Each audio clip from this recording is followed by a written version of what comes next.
Good morning, everyone. And as everyone has said, happy Mother's Day.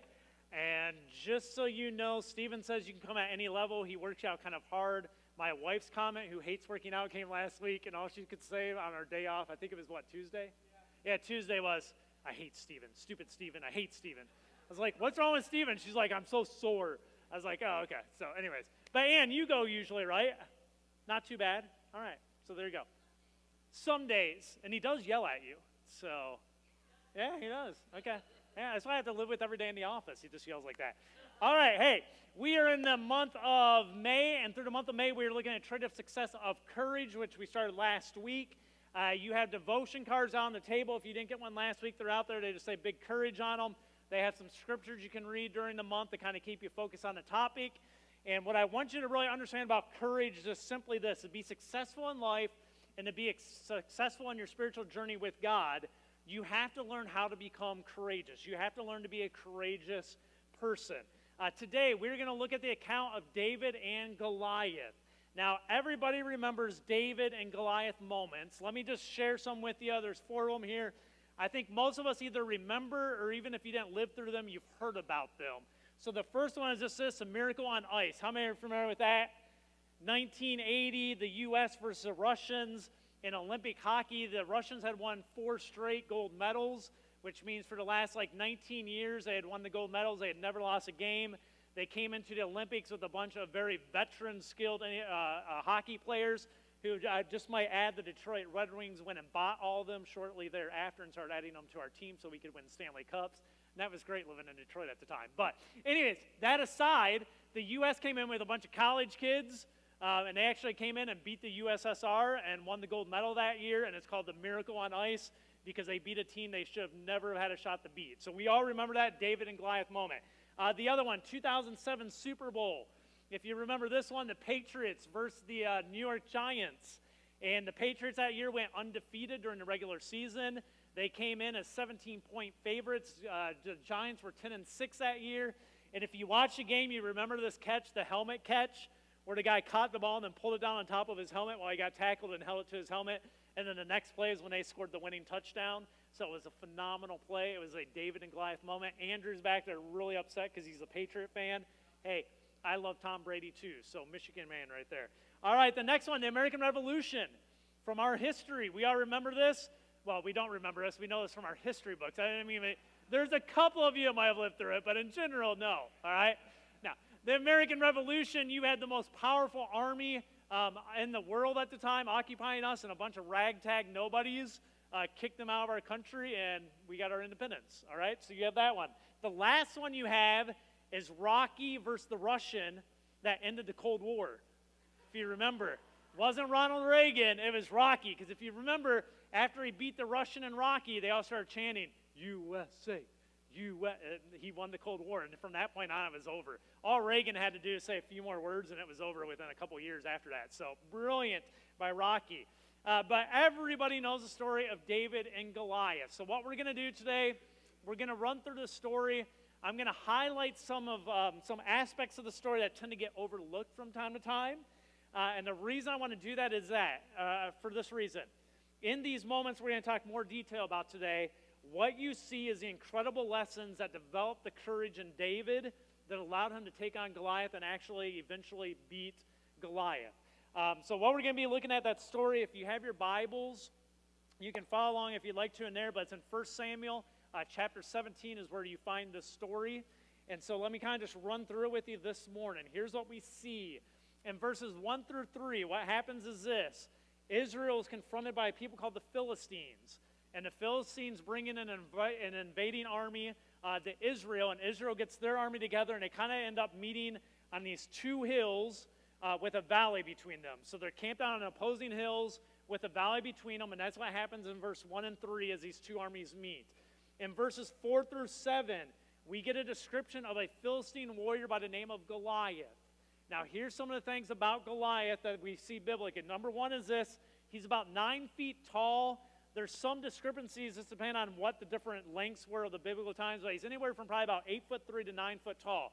Now, to give you an idea how tall that is, so you get an idea of this, the black piece of tape right there, that's 9 feet. I'm 6'2", so that would have been Goliath. All right? Now, you got to understand with David living back in that time and all, they think the average height probably would have been, he would have been maybe somewhere between 5'3" and 5'5".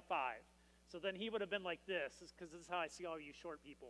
No, he would have been probably about right here at about 5'5", 5'4". That's Goliath, okay? So that gives you just a size figure of Goliath.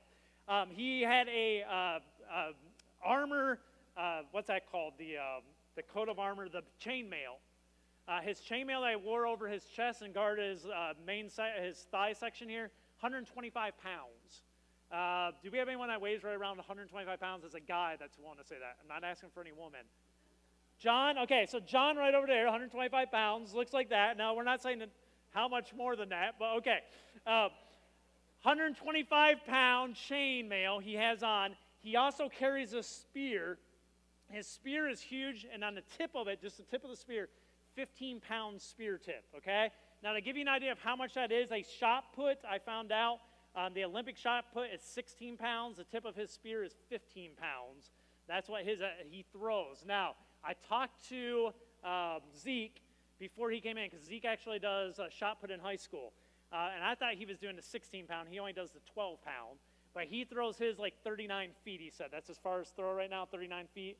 So you got to understand, you're throwing a spear, you're hoping to throw that thing probably about a football field is what you'd want on length with a spear. And he's throwing this thing 15-pound like a football field, and that doesn't include the rest of the beam with it.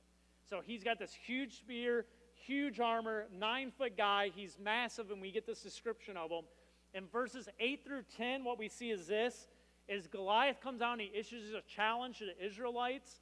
And what his challenge basically is he comes out, and they used to actually do this back in the ancient world a lot, because instead of slaughtering everybody, we can just have like a one-on-one match and save all the bloodshed.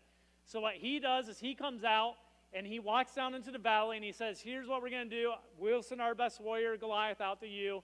You send your best warrior. We'll let them two go at it down in the valley between us. Whoever wins the battle, wins the war. The other team surrenders and disbands and goes away. And that's how we're going to handle this thing. So he comes out and he says, send down your best warrior. And what we see is the Israelites panic, and they basically run from this guy. So he throws this in verse 10. It says this. He says, I defy the armies of Israel today. Send me a man who will fight me. So that is Goliath, kind of like his gauntlet that he sends out. I'm here to fight. Send me a man that you had to fight me. And nobody steps up for the Israelites, okay? They see this huge guy in the valley. No way are we going to touch this guy. In verses 12 through 15, we get a little background now on David. So it kind of introduces you to the different players of the story. Here's what we get on David. You got Goliath, 9-foot, huge giant. Over here with David, he is the youngest of 8 siblings. So he has 8 siblings. They think he's got to be somewhere in the ages of, at the very youngest, 14, at the very oldest, 16. So he can't be older than 16. So he's somewhere between 14 and 16 years old. He takes care of the family sheep, and his 3 oldest brothers are actually in the Israeli military, and they're in this camp that's opposed to the Philistines. So his 3 older brothers are there.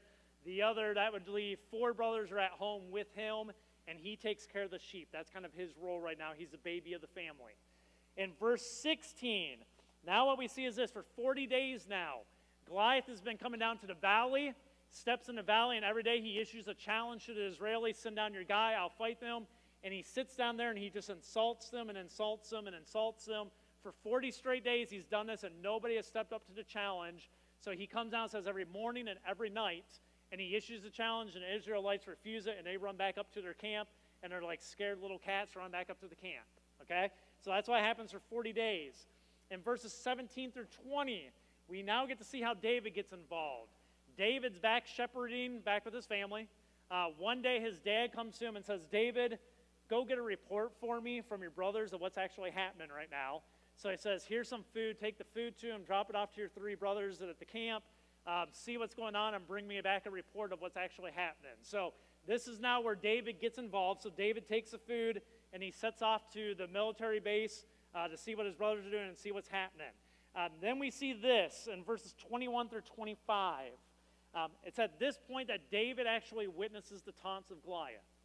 So David shows up at this camp, and while he's there, he sees Goliath come out, and Goliath issues this challenge to everyone and rips into them and just trash talks them, rips on God, the God of Israel, and says all these horrible things about him. David shows up and says this. In verse 24, it says this: as soon as the Israelite army saw him, they began to run away in fright. So David shows up. He sees this huge guy come down, issued a challenge. He sees all the soldiers from the Israelites run back up into the camp. And this is what David experiences for the first time.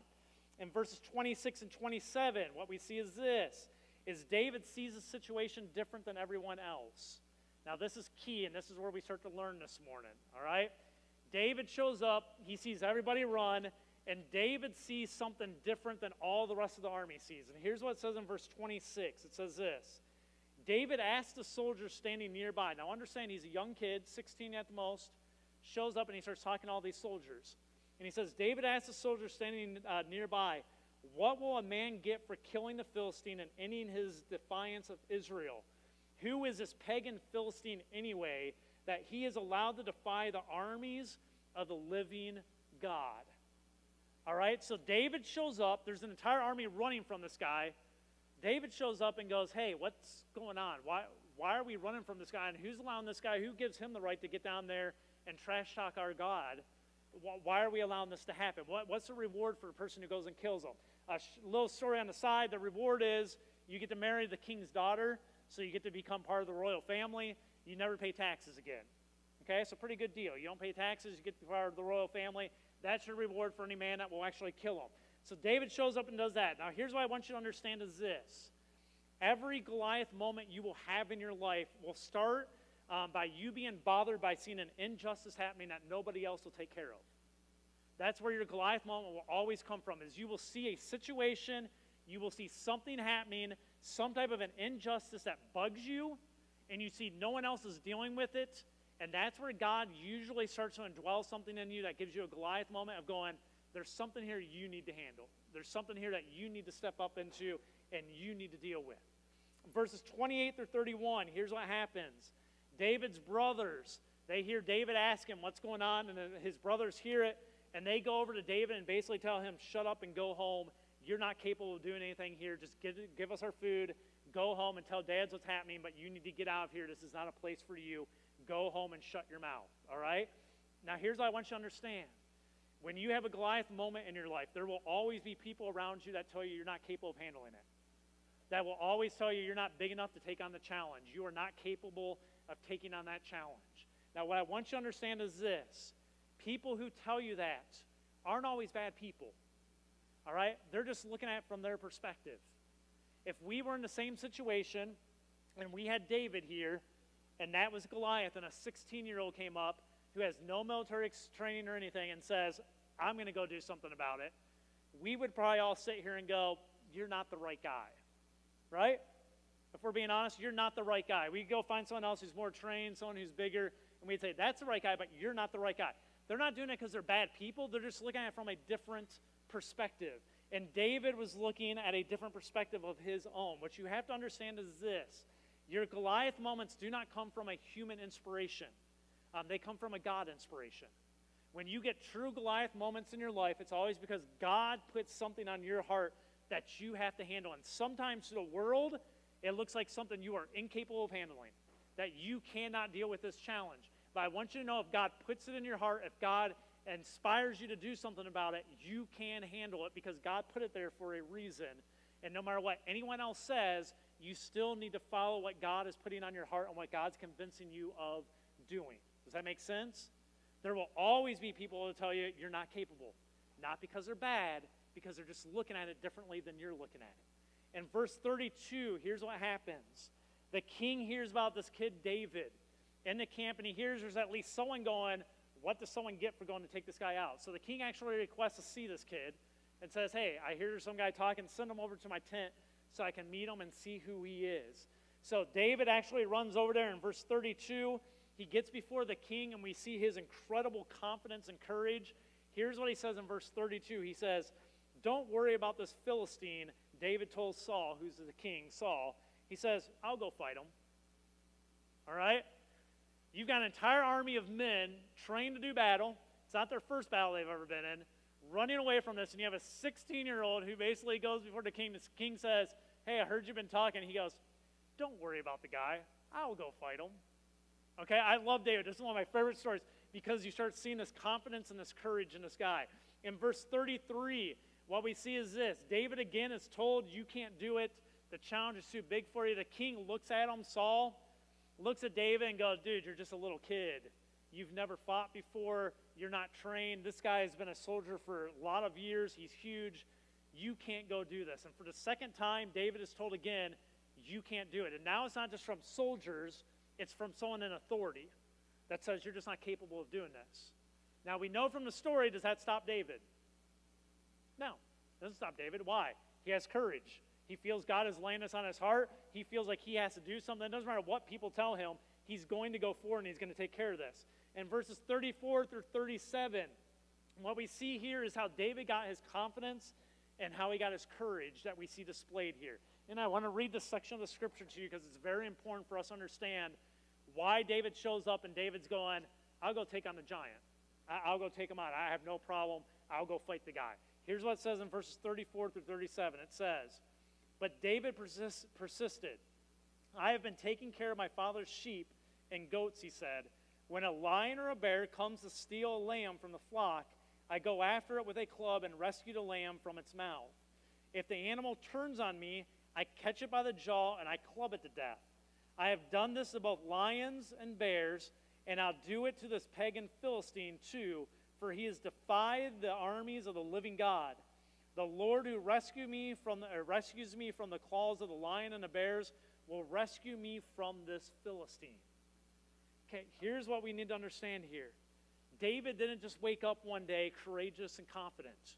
Okay, it wasn't just something he was born with and he's special and he's different than everybody else, that he just happened to be courageous and confident. What we see here is David explains it out and goes, this is something I've been growing into. This is something through prior experiences where I've practiced courage. Now when I see this next battle, this next challenge, God will deliver me in that one too. I've taken on some things I knew I couldn't handle on my own, but God's taken care of me and protected me, so now I see this one, I can handle this one as well. And this is the whole key of learning courage. Little acts of courage lead to you having bigger acts of courage. Most people do not start off taking on a huge act of courage as their first act of courage. God always starts laying little things out and seeing if you will respond to him. And if you respond to him and he delivers, then he goes, okay, I might give you a bigger one. And then you respond to that and you have courage and he delivers, and then he goes, maybe I'll give you a bigger one. That's what we see with David. He wasn't just, he woke up and went, I'm special, I'm different than everybody else. It's a guy over years, even at 16, who had practiced courage several times, seen God protect him and go, this is no different. It's just a bigger target, but it's no different because I feel the same thing inside, the same calling I still feel inside me. So it doesn't matter what the battle is, I know God's going to protect me because he always has. And that's what you see here. In verses 38 through 40, it gets very interesting. Saul at this point goes, okay, kid, go get him. He's yours. You go fight the battle for us. We'll take whatever comes from it. You seem like a really confident guy. You seem like God's blessings on you. You go for it. You take it. And then Saul does this.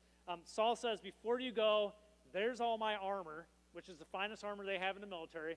There's all my armor. Go use my armor. You can have access to all of it. Go put it on.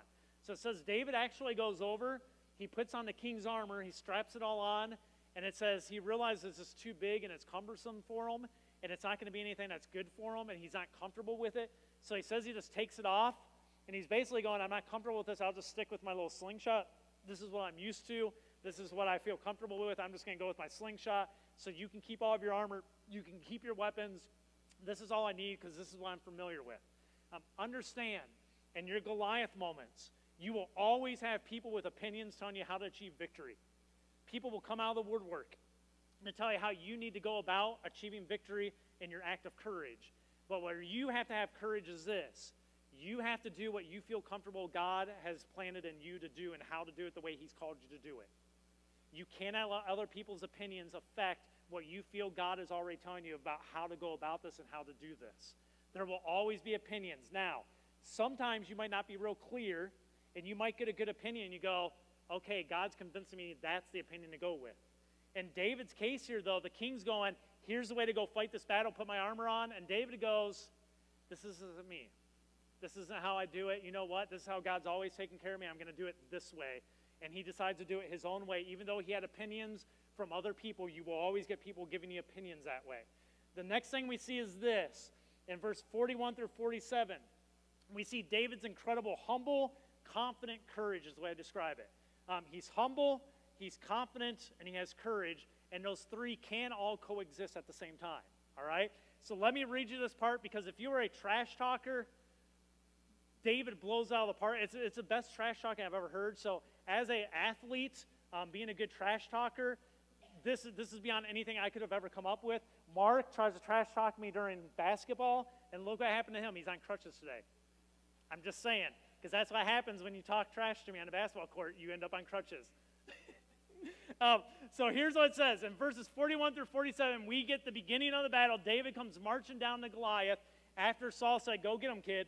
And here's how it goes. It says this. Goliath walked out towards David with his shield bearer ahead of him, sneering in contempt at this ruddy-faced boy. So he sees this and just goes, "Seriously, you're sending a kid to me that doesn't even have a weapon on him except a little slingshot right there. No armor, no nothing." So Goliath is kind of insulted by it. And it says this. He says, "Am I a dog," he roared at David, "that you come at me with a stick?" And he cursed David by the names of his God. "Come over here, and I will give your flesh to the birds and the wild animals," Goliath yelled. So Goliath is angry because he's going, "You guys don't even respect me as a warrior. You're sending some kid down that I'm just going to slaughter." And he gets angry. And here is David's response back. So as a young kid, he's facing a challenge that's huge. It's overwhelming. Everyone knows he's going to be a failure except for David. And David walks down. Here's what David's response is. David responded to the Philistine. "You come at me with a sword, spear, and javelin, but I come to you in the name of the Lord of heaven's armies and God of the armies of Israel, whom you have defiled." He says, "Today the Lord will conquer you, and I will kill you, and I will cut off your head, and then I will give the dead bodies of your men to the birds and the wild animals, and the whole world will know that there is a God in Israel. And everyone assembled here will know that this Lord rescues his people, but not with sword and spear. This is the Lord's battle, and he will give you to us." Okay? The 16-year-old, and this is what I say, confident, courageous, but humble. Because his entire statement is all about what God's going to do through him. That God's going to be praised, God's going to do something here, God's with me, God's with our people, and he's going to take care of you because you've defiled his name and you've insulted him one too many times. But then I love the parts where he just says, "And I'm going to come over there, and I'm going to kill you, and I'm going to cut your head off, and I'm going to feed your body and all of your guys' bodies." See all those dudes up there? I'm going to take all their bodies too, I'm going to kill all them, and I'm going to let the wild animals eat them. Okay, I know it's gruesome, but it's kind of cool. Okay, this is like Braveheart moment. So that's his taunt back. It's incredible. In verses 48 through 51, we see victory. You know the story. David comes down, he takes his little slingshot, takes one stone, it hits him between the eyes, kills him on the spot, or knocks him out. I don't know if it kills him, but it knocks him down, it knocks him out cold. David goes over and gets actually Goliath's sword, and then he takes care of business because I have children in here. But let's just say Goliath has one less head than he used to have. So then he ends it all there. And what you see is this. David has courage. He faces Goliath. God delivers victory to him. And we also see this at the end of it. It's not David all by himself being honored. It's God. So through this event, David is able to lead an honoring moment to God where people bow to him again, respect him, and go, "God, we are in awe of you. God, we are inspired." And it kind of leads to a spiritual revival amongst the people because one guy practiced courage, stood up to something that was overwhelming, and they saw God work through that individual to take care of business. Okay? An incredible moment of courage displayed by David. So my question for you this morning is this. What is your Goliath moment right now? What is a Goliath moment you have before you? Maybe it's just protecting some sheep, like David said. It first started off with I was protecting sheep. You know, an animal would come get them. I'd get my club, and I'd go back and get the sheep. So maybe right now it's a small challenge God has put before you. Is that your Goliath moment right now that you need to stand up to and you need to have some courage and act on? Or is it maybe fighting a wild animal? He says second, sometimes animals would turn on him, and then he would grab them and he'd club them to death with his club. And so I look at that and go, that's maybe more of a medium challenge. That maybe you've got a little bit bigger challenge before you that God's put before you that you need to act on, you need to have courage, you need to take care of business.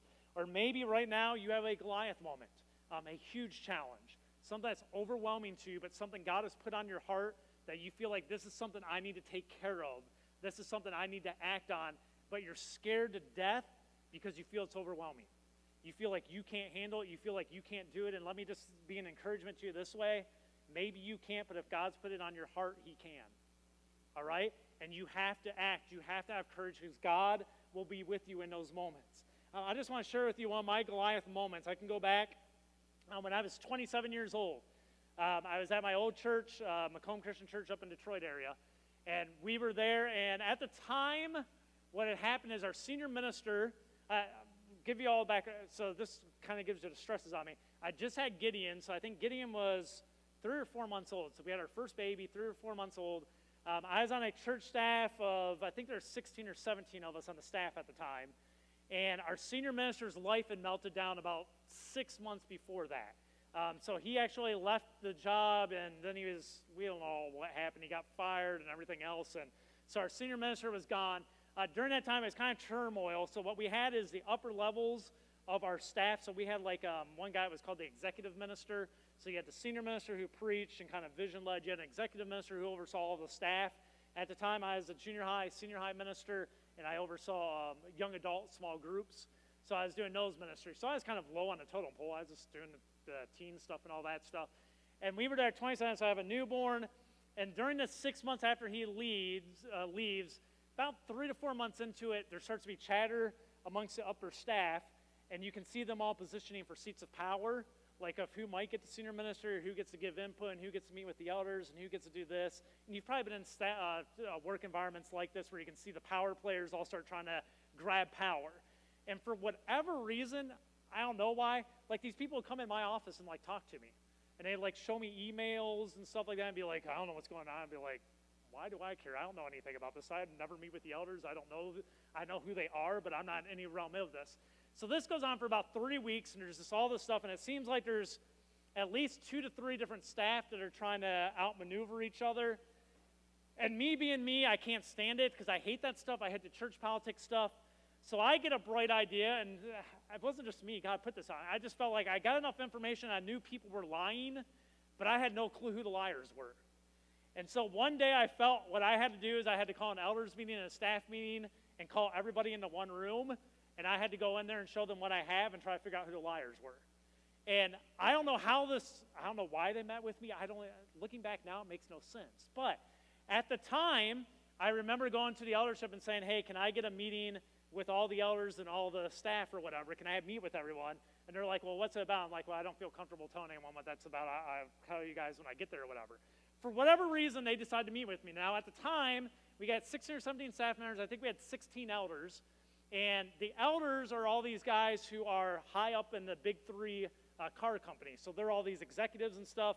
I grew up where I grew up, so I'm still very intimidated by all these guys because this is a different type of people than I've been around most of my life. So I remember on a Saturday morning leaving my house, and I'm supposed to go to the church house. We had this house right next to our church that we had bought for meetings. And I remember driving there about ready to puke in my car because I'm like, I'm going to get fired. I'm a dead man today. Why am I doing this? And I remember driving the whole way there. And I remember some people telling me, don't do this, you shouldn't do this, this isn't your role, just let it play out, let it take care of itself. But I literally felt like I had to go do this. So I had a folder of emails and a timeline of different things that happened. And I remember showing up, and there's like 35 guys in this room around the table, and I sit down, and they go, Scott, why are you here? And I remember my comments for this. I can remember it to this day because I was so scared out of my mind. I remember taking the folder, and I put it on the table, and I said, here's all I know. I said, I don't know if those 6 guys are liars. I don't know if it's maybe those 6 or those 4 or 5. All I know is there's some people in here that are lying. I don't know who they are. I don't have all the information, but I have enough to know people are lying in this room, and there's liars amongst our leadership and amongst our staff.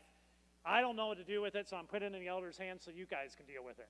And I remember handing them the folder, and they're like, anything else? And I was like, no. And they're like, you can leave now. And I was like, okay.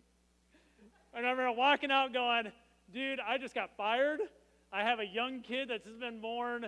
I just got canned. My job's over with, and this is how it's all going to go down. So I leave that Saturday morning. I hear nothing. Show up to church that Sunday morning. I hear nothing. So I'm just like, no one will talk to me, no one will say anything. I'm like, oh my gosh, I'm a dead man. So go to church Sunday, nothing happens, say nothing. I walk into the office Monday morning assuming they're going to be like, clear your office out. So I show up Monday morning, I sit in my desk, and my desk has a window where you can see outside, and about 10 minutes after I get there, I see 3 cars pull up, and it's 3 of the elders, so it's the chairman, the vice chairman, and one of the other elders, and they get out of their car, and they walk into church, and my office is the first one it sees when you walk into office complex, and they come in, and they come walking into my office, and they shut the door, and I'm like, oh, man, I got fired.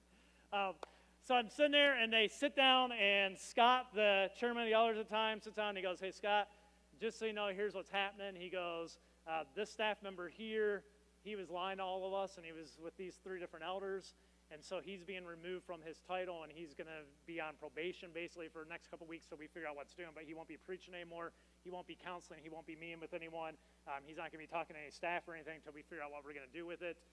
So that's going to happen, so he's being taken off. These 3 elders are going to be taken off the board, so they've already stepped down. We just want to thank you for your courage, and thank you for coming and sharing that stuff with us, because we were unaware of all that stuff. So thanks for providing that, and that really helped us kind of figure out what was going on and explain some things. And they're like, just keep doing your job, good job, we're proud of you. And they got all and walked out. I was like, oh, thank God, I still have a job. Okay, I don't have to go find a new job today. My baby gets fed tonight. I still remember that moment like it was yesterday, because it was a David and Goliath moment.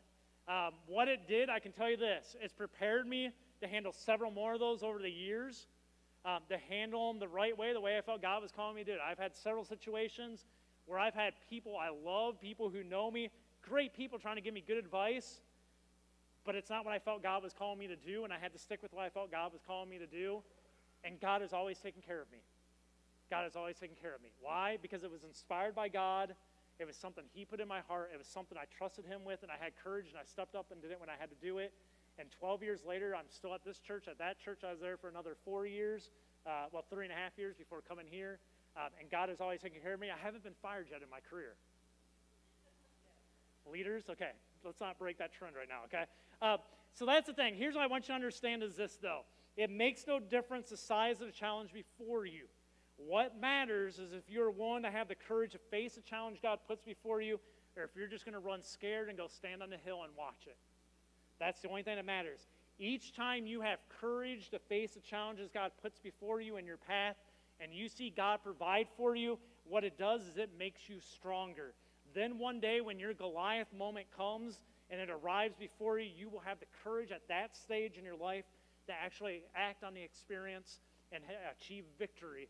And not because you stepped into it one day, but because for several times before, you'd seen God always provide when you had courage. And then that one moment in life, the defining one, when Goliath comes before you, you go, I'll go take him. God's with me, I'll go take this one. And that's when you have a story that nobody will ever forget. Would you pray with me? Heavenly Father,